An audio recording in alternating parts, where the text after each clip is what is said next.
we're back with part 2 for the Effanbee doll from 1969, and I am going to put her head back on the body. I did want to say this because I thought about it later after I said I was going to be filling this with the stuffing.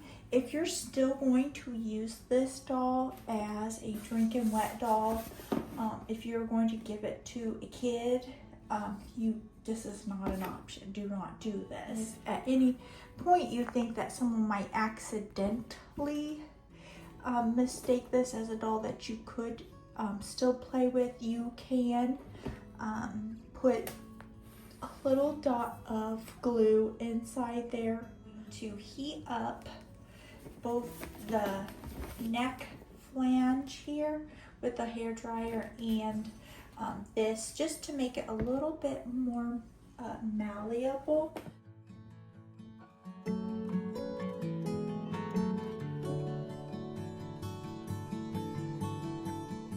And it doesn't take that much to get it a little bit softer. If I tell you the truth, it probably just would have slipped in there a little bit with a little bit of, but see that? I barely had to use any pressure at all. So, all right, there she is. And then my next thing was to do her eyelashes. But first I want to pick out her wig. So we got like a sandy blonde, a kind of a pale blonde, a short and brown curly wig, a straight brown wig, and then one that is straight with a hint of red in it. So we'll just see what each of these do for this. And this one is a Global Dolls 11 by 12. 11 to 12.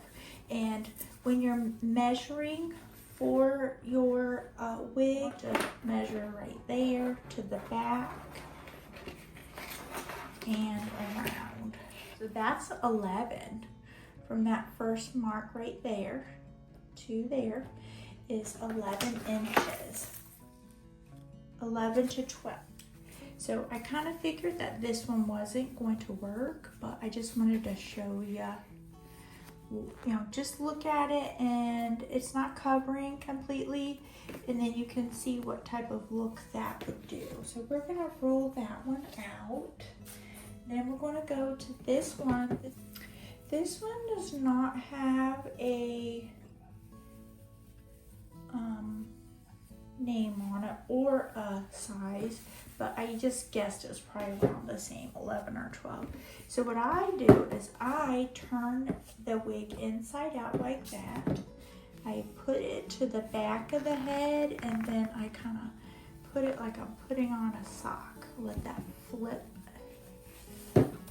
You don't have to, but if it's a little bit of a tight fit, you might have to. Okay. So there's that one. So this would make I think, would make an adorable little boy doll. Put it in some little, because I don't have a lot of boys, this would be a cute little guy. He's a cute little, okay, so that's one for sure. That's in the running still. Let's do one that is a little bit different. It's straight. And this one is a Kemper, and it is a 10/11 inch. Okay, so there's that, kind of like a little page boy little haircut. I wanted it a little bit shorter. I could, but I don't think that'll help much. So there's that one. Global, and I'm gonna say that this is a 10 and 11 too, even though it's not there. So many times on these, they're new, but I kind of tried them out by putting just like a little touch of glue on them. Not that a lot, like enough to make it stay in place, and then I'll set the doll on the shelf and just consider it for a couple of days before I really do attach it. So here's option A. I'm gonna make executive decisions here and narrow it down to 2. Here's A, sandy blonde page boy. That's option A, and here's B, which you've already seen, but I'm gonna put it back on there so you can. Okay, you guys put down below in the comments, curly or straight. And I'm gonna go ahead and move on, and I am going to put eyelashes on this cutie. You can find these online. The reason that I got these was actually originally for my baby Chrissy dolls because they have the red hair. So I'm gonna move her out of the way, or him, we don't know yet. And I only need one because they're so big. How I use them is, because I go ahead to trim them anyway, I am going to, I'm gonna cut these into half, and it's got, what I like is fit them and see how long do they need to be. Do I just want them on the outer corner?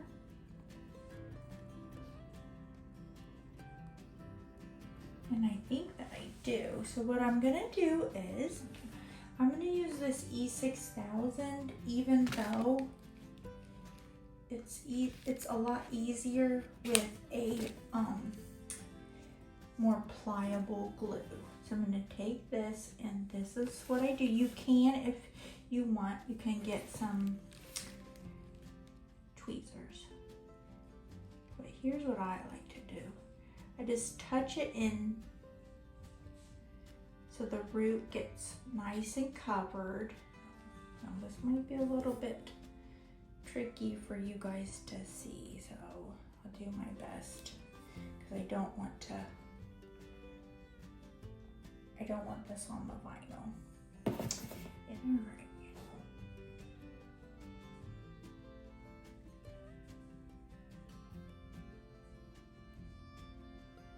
Now, if you remember, this doll had the open and close eyes. So this is a different little look for this doll. And then we're gonna give that a chance to dry before I trim them. Because this kind of work is fiddly. It takes a little bit of your time. As I had said, the glue can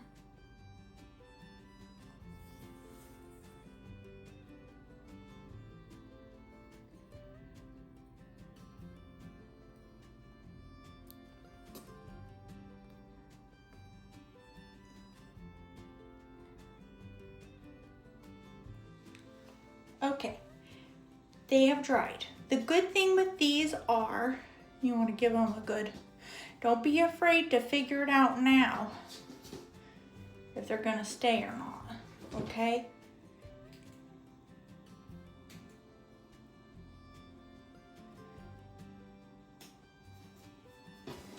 And then just take a little, just stop and look and make sure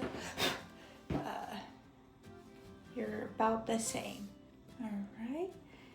And these, I think, seem to look longer.